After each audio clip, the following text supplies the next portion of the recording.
Filming venomous snakes presented a lot of special problems to the Life in Cold Blood team, but the toughest was trying to film a rattlesnake hunting in the wild.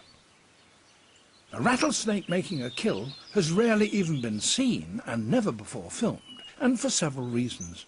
For one thing, rattlesnakes are so well camouflaged they're very difficult to find.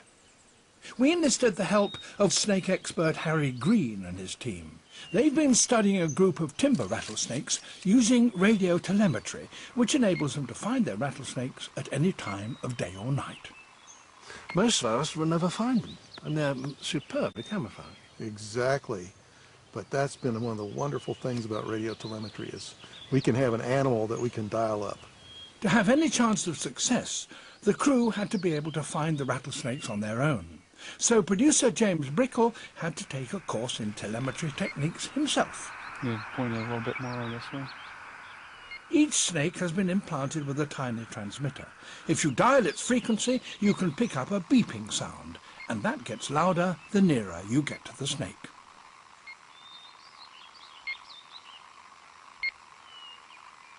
And so it's just like if you were trying to find your favorite rock and roll station or something, but now we're going to find our favorite rattlesnake. So you just punch in its number, and it's on the air.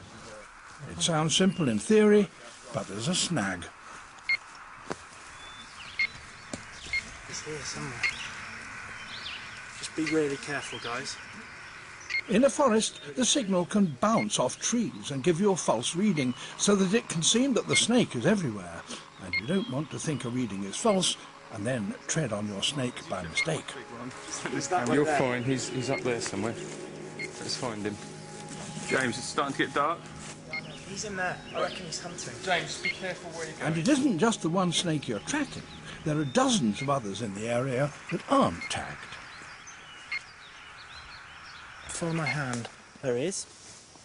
It's about 20 feet. About 6 metres. Yeah. And so at last, the crew meet a very special snake called Hank.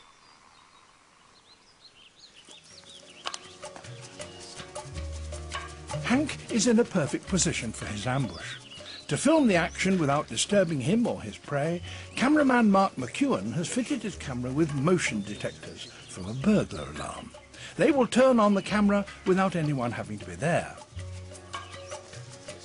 So, for the first time, they set up their gear in front of a live snake. They could now leave Hank and track another of Harry's snakes. So that means you know individual snakes over a long period of time. Do they differ very much?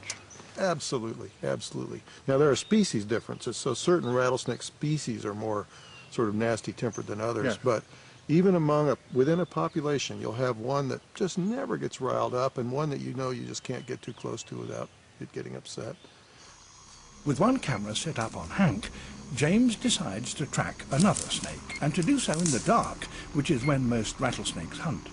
But in the pitch blackness, there was a distinct possibility that James would accidentally get so close to the snake he was looking for, he would step within striking distance.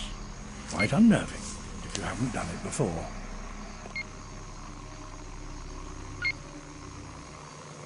It's actually pretty dangerous walking around in the middle of the night trying to find the rattlesnake in these conditions.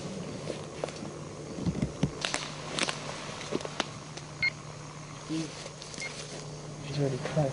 It's over here, over near these logs. I think the snake's about probably 5–10 metres away.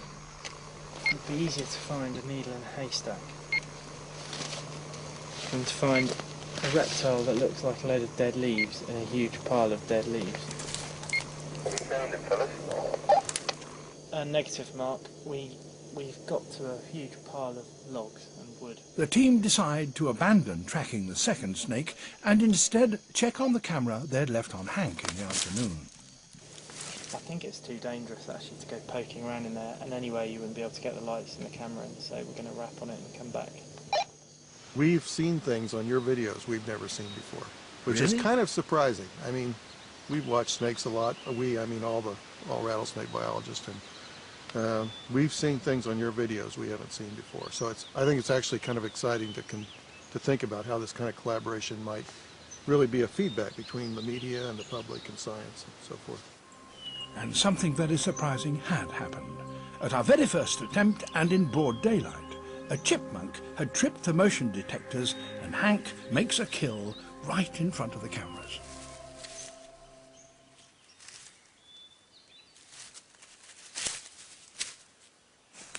We've got a strike already, we've got it.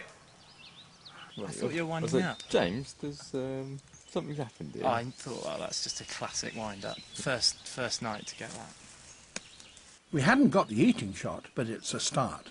And then the camera is set off again by a second chipmunk behaving very strangely. We showed the recording to Harry, and he was fascinated. Now what was that chipmunk doing? Was it perceiving something that the other chipmunk left as some kind of alarm odor or something? Was it perceiving the odor of the rattlesnake, or was it something I can't even imagine yet? But something was going on there that I didn't know to expect anyway. It's in your film. Hank could clearly be the star of the show, so the crew decide to concentrate all their efforts on him and to track him for 2 weeks around the clock. They quickly learn that despite his ability to hurt one of them very seriously, he seems pretty unconcerned. In fact, he never even rattles a warning at them. The more they get to know him, the more they think they've got a good chance of filming another hunt.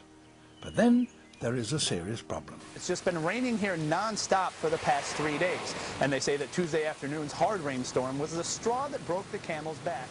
Just as things are looking so promising, New York State has its worst floods for a decade, and all filming comes to a standstill. As you can see, the weather's awful. Won't affect the rattlesnake at all. He's perfectly happy. He'll be sat down in here somewhere just waiting, but it does affect the mammals. The chipmunks and the mice, they'll just be hunkered down somewhere not doing anything very much, and it affects us, but he'll be fine. Just we can't film anything, so it's just a matter of waiting now. After tracking him in the rain for 10 days, there's a break in the weather, and Hank starts hunting again. He chooses a position for an ambush in a very accessible spot. The team has another chance to use their remote cameras, this time operating in night vision. James, just be careful where you come in. Don't go that way. I think that's the direction he's headed in. You've got something, have you? Mate, we've got him hitting a mouse in the middle of frame and swallowing it. This time they get more than the strike. This time Hank decides to eat his dinner very obligingly right in front of the camera. Mate, that is the most incredible piece of behaviour you have ever seen. So, after 2 weeks and a lot of effort, they succeed in capturing a crucial and intimate moment in the life of this very special snake. People don't automatically love snakes. Most of them don't.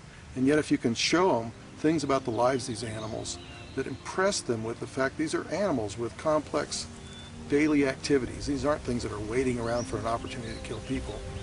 When you tell people things like that, then they get drawn in. And hopefully when we show them your films, they'll be drawn in. Well, you've drawn me in. Thank you very much. Oh, pleasure. And when I get to see the footage, it's fair to say that I'm just as knocked sideways as the crew had been. Ah, there's a mouse. Oh my goodness. Yes. That's a dead mouse, all right. For a free wall poster featuring British reptiles and amphibians, and to find out more about Open University programmes, call 0870 787 4455 or go to bbc.co.uk/nature. Next week, join me for the story of the armoured giants, the tortoises, turtles and crocodiles.